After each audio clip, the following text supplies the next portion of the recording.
jusqu'en 1995, on travaillait uniquement dans les camps de réfugiés.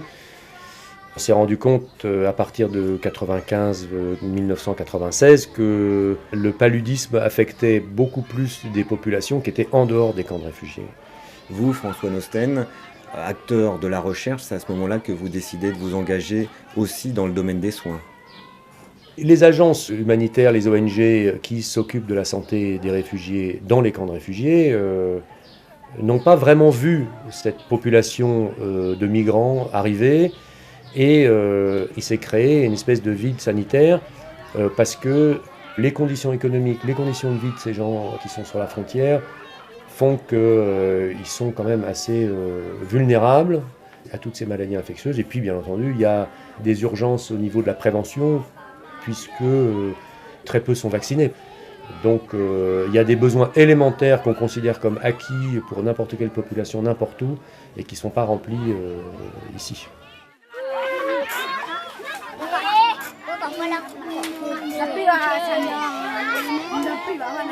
Il y a plusieurs centaines de milliers de travailleurs migrants qui vont et viennent sur cette partie de la frontière parce que c'est l'endroit où les opportunités de travail sont les meilleures. Les maladies infectieuses se fichent pas mal des frontières.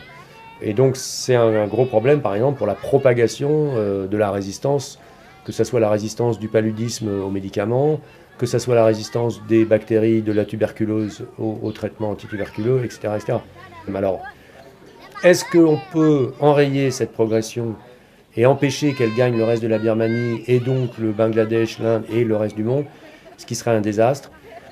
Les financeurs institutionnels commencent à réaliser que les besoins de santé ne sont pas que dans les camps de réfugiés.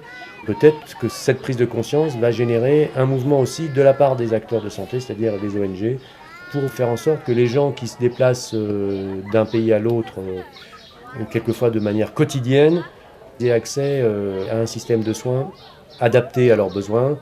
Si on ne sort pas d'une vision simpliste qui consiste à dire d'un côté il y a la Birmanie avec ses problèmes et ses maladies, et de l'autre côté il y a la Thaïlande avec son développement et sa population, on ne peut pas s'attaquer à ces problèmes. Il faut prendre en compte la réalité du terrain, sans aller monter des murs là où il n'y en a pas.